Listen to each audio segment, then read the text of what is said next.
Un privilegio saludarles en la oportunidad de presentar mi aporte al estudio de la lección de escuela sabática de esta semana.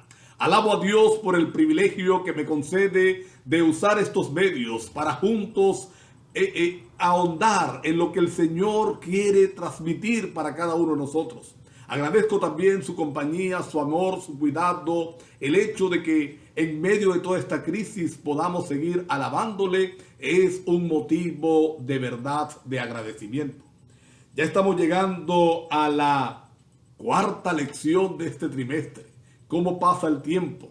Pero creo que cada lección ha ido afianzando en nosotros el gozo de saber que tenemos un Dios maravilloso, un Dios perpetuo, un Dios todopoderoso que nos ama y tiene cuidado de nosotros y desea llevarnos a la salvación. La lección de esta semana lleva como título El Pacto Eterno y vamos a estudiar juntos el pacto que hizo Dios con Abraham y cómo ese pacto nos afecta también a nosotros, cómo ese pacto también fue hecho pensando en ti y en mí, y cómo ese pacto, o cómo debemos responder nosotros a ese pacto para poder gozar de las bendiciones del mismo. El autor inicia esta lección con una ilustración que particularmente a mí me gustó. Y me gustó porque me hizo recordar mi propia niñez, me hizo recordar la experiencia de niño. Dice el autor que quien no recuerda haber estado enfermo de niños, tener una fiebre alta o otro problema de salud más grave y despertar en medio de las tinieblas de la noche y mirar a papá o a mamá sentados al lado de la cama, cuidando nuestra vida, proveyendo para nuestro bien. Y dije que recordaba porque esa experiencia la viví. El autor usa esta ilustración para declarar que Dios hizo lo mismo. Vino y se sentó junto a la cama de este mundo enfermo, junto a la cama de este planeta llamado Tierra, después que la degradación moral entró nuevamente en apogeo posterior al diluvio. Uno espera que después de ese diluvio los sobrevivientes y los descendientes pues buscaran a Dios de corazón. Pero ocurrió todo lo contrario. El corazón humano, enceguecido por el pecado, entonces violando nuevamente la ley de Dios. Y Dios vino, se sentó junto a la cama de este planeta enfermo para entonces procurar su salvación. ¿Cómo lo hizo? ¿Cómo fue que se sentó junto a la cama? La Biblia ilustra que Dios hizo un llamado a Abraham. Abraham moraba en Ur de los Caldeos. Estaba rodeado de una familia idólatra, de una familia que tenía principios de adoración a Dios, pero también adoraba ídolos, es decir, tenía esa mezcolanza religiosa que siempre ha afectado al ser humano. Y Dios le pide a Abraham que para efectos del momento es el único que trata de mantener la fe pura en Dios. Lo invita a salir de allí de Ur de los Caldeos para ir a una tierra que Él le va a mostrar. Deja tu casa, deja tu padre, tu parentela y ve a una tierra que yo te voy a mostrar. Dios llama a Abraham entonces, mis hermanos, mis amigos, para formar un pueblo. Y con ese pueblo Él va a confiar su verdad, Él va a confiar la verdad. Primero la verdad de sí mismo, de un Dios amante, de un Dios poderoso, de un Dios real, de un Dios que está cercano al ser humano y que desea rescatarle. Pero también va a dar la verdad del plan de salvación que pasaba por el sacrificio de Cristo Jesús. Así que ese pacto que Dios está listo para hacer con Abraham, que vamos a estar estudiando durante toda esta semana, que hemos estudiado durante estos días, ese pacto no solamente iba a afectar a Abraham, no solamente iba a afectar a su descendencia directa, sino que iba a afectar a toda la posteridad, te iba a afectar a ti y me iba a afectar a mí, porque era un plan donde Dios estaba preparando para enviar al Mesías en rescate de cada ser humano. La primera sección de esta semana se titula Yahvé y el pacto con Abraham. Y saben, Los nombres llegan a veces a ser una referencia en sí mismo. La lección menciona algunos nombres, nosotros pudiéramos mencionar otros. Por ejemplo, hablar de Simón Bolívar para nosotros acá en Venezuela. Hablar de Simón Bolívar es hablar del libertador, es hablar de la liberación del yugo extranjero. Cuando hablamos de Cristóbal Colón, pues independientemente del concepto que tengas, el descubrimiento de América, el encuentro de dos mundos, viene aquel momento en que se entrelazan dos mundos que para ese entonces eran desconocidos. Eso es lo que viene a nuestra mente cuando hablamos de Cristóbal Colón. En el tiempo bíblico, en el tiempo en que la Biblia se escribe, para ese momento, en el cercano Medio Oriente, los nombres tenían una importancia capital. No eran puestos de cualquier forma. Hoy en día los nombres se colocan simplemente porque así se llama el papá, así se llama el abuelo, el tío, la mamá, la abuela, o es el nombre del santo de ese día, como hacían en los tiempos antiguos. O es una combinación de nombres, como es el caso, en mi caso, que mi nombre, Rixer, son las 3 primeras letras de mis 2 abuelos, Rick y Ser. Pero en el tiempo bíblico, el nombre tenía una importancia, marcaba el carácter, marcaba el hecho de cómo era. Usted ve Jacob, engañador, Daniel, mi Dios es juez, etcétera, etcétera. Los nombres tenían una importancia capital. Por eso, cuando Dios va a hacer el pacto con Abraham, va a usar su nombre personal. No se presenta simplemente como Dios. Dios se da el nombre genérico. Va a presentarse como Yahvé, o como lo que nosotros entendemos como Yahvé. Él va a utilizar un nombre que está envuelto en un misterio interesante. Porque hoy en día no sabemos cómo se pronunciaba realmente. Por 2 razones. En primer lugar, porque el idioma hebreo no usaba consonantes. No usaba vocales, puras consonantes. Y el nombre va a contener 4 consonantes, Y, H, W, H, que sin vocales, cómo pronunciarlos es tremendo.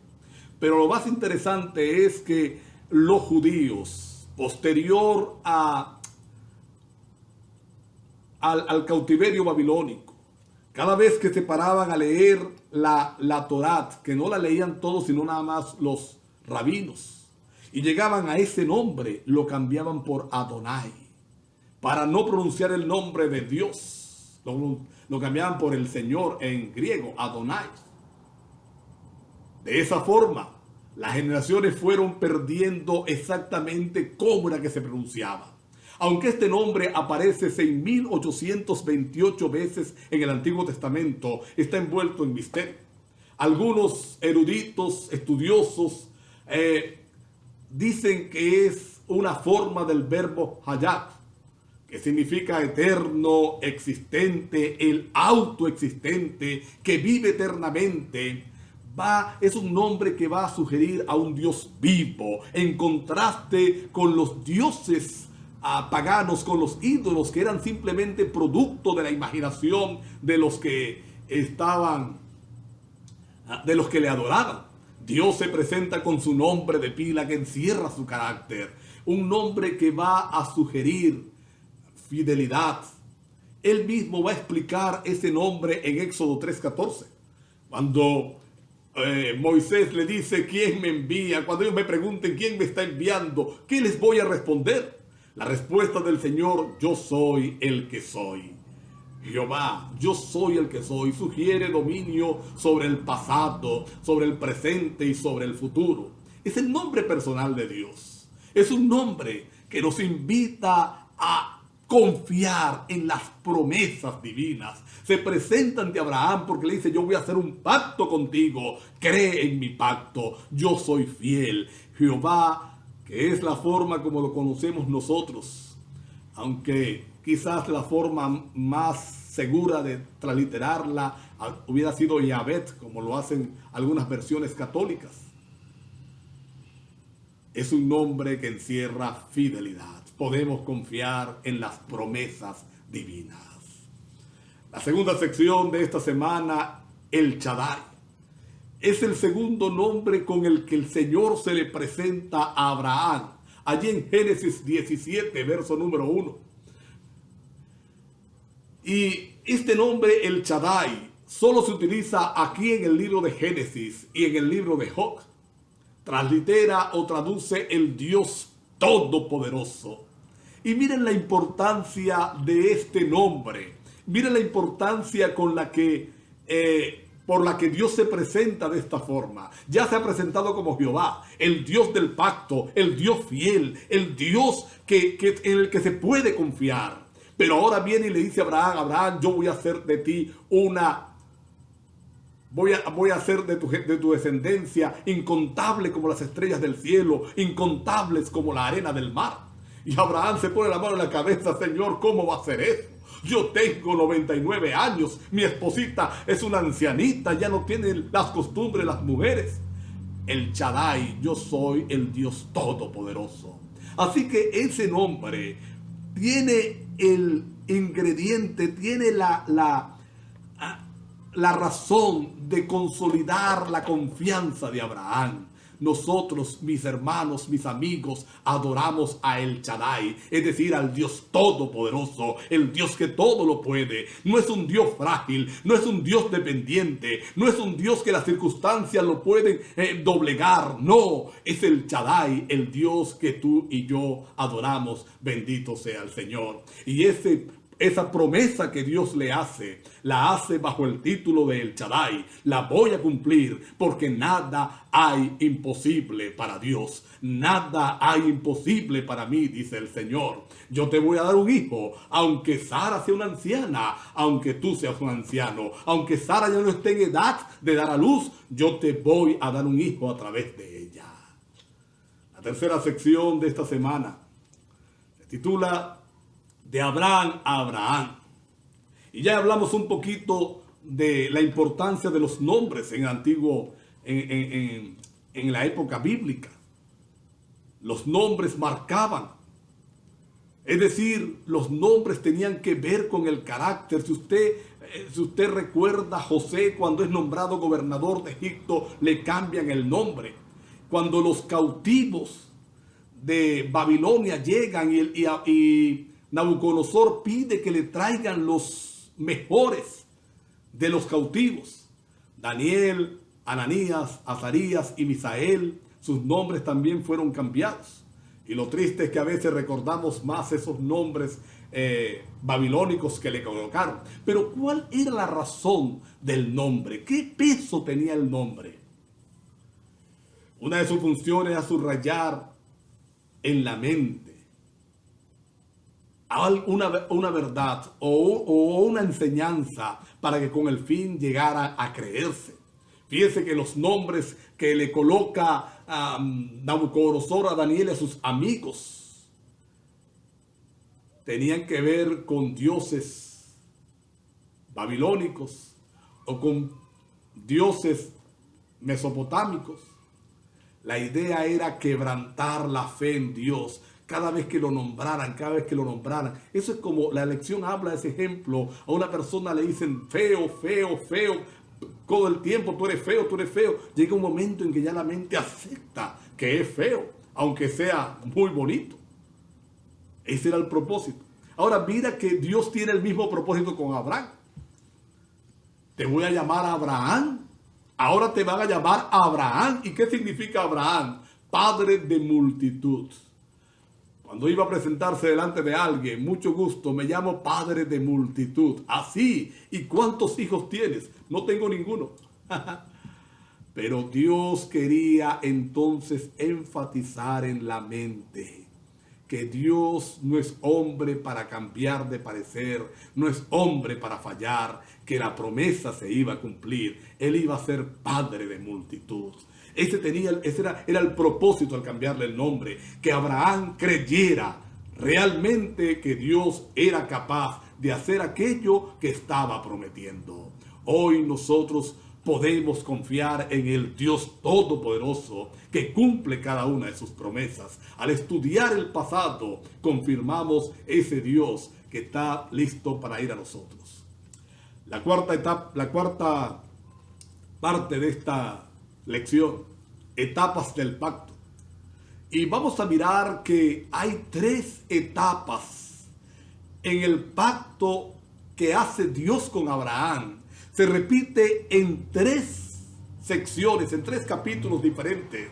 Se repite en Génesis capítulo 12 cuando es llamado. Se repite en Génesis 15 después que Abraham viene de la guerra contra los reyes que habían llevado cautivo a su sobrino y él liberta a Sodoma y Gomorra. Entonces él está allí un poco como asustado, sabe que se ha metido con los vecinos, ¿qué va a pasar? Dios se le aparece nuevamente y está lo que está allí en Génesis capítulo número 17. 3 etapas del pacto vamos a encontrar. En primer lugar, la primera etapa, Dios llama. Es Dios el que viene a hacer el pacto. No es el hombre el que lo busca.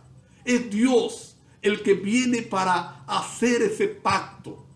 Dios es el que llama a Abraham. Dios ordena, segunda fase del pacto. Dios le ordena a Abraham salir de Ur de los Caldeos. Dios le ordena a Abraham confiar en él. Y Dios hace una promesa. Génesis capítulo número 12. Voy a hacer de ti una gran nación. Voy a bendecir a los que te bendicen. Voy a maldecir a los que te maldigan. Vas a hacer bendición. En tu descendencia serán benditas todas las naciones de la tierra. Así que hay esas 3 etapas. Dios es el que llama. Hermano querido, hermana querida, tú estás hoy en los caminos del Señor no porque tú eres bueno, no porque yo soy bueno, no porque somos mejores que otros, no, es porque hemos oído, aceptado el llamado de Dios, porque siempre ha sido el propósito de Dios el salvarnos. Y cuando Dios nos llama, nos da una orden. Y cuando Dios nos ordena, entonces hace una promesa. Él nos va a bendecir, Él nos va a salvar. Mira qué interesante, porque allí en la escena de los animales, que Dios ordena que se haga un sacrificio y Abraham busca los animales y los pica y pone mitad contra mitad, menos las aves. Ese era un pacto donde los que hacían el pacto, si eran iguales, debían caminar los dos entre los animales. Si no eran entre iguales, debía caminar el menor entre ellos. Pero bendito sea el Señor. Bendito sea Dios. Porque quien camina es Dios. El que entra por en medio de ellos es Dios. El que va a caminar allí es Dios, confirmando una vez más que Él es fiel para cumplir cada promesa que hace, para cumplir todas lo que ha prometido en el nombre del Señor. Y allí mismo cambia el nombre, que ya lo hemos estudiado. Cambia el nombre de Abraham por Abraham. Todos mis hermanos queridos estamos incluidos, porque todos los que aceptamos a Jesús como el Salvador, entonces nos convertimos en descendientes de Abraham.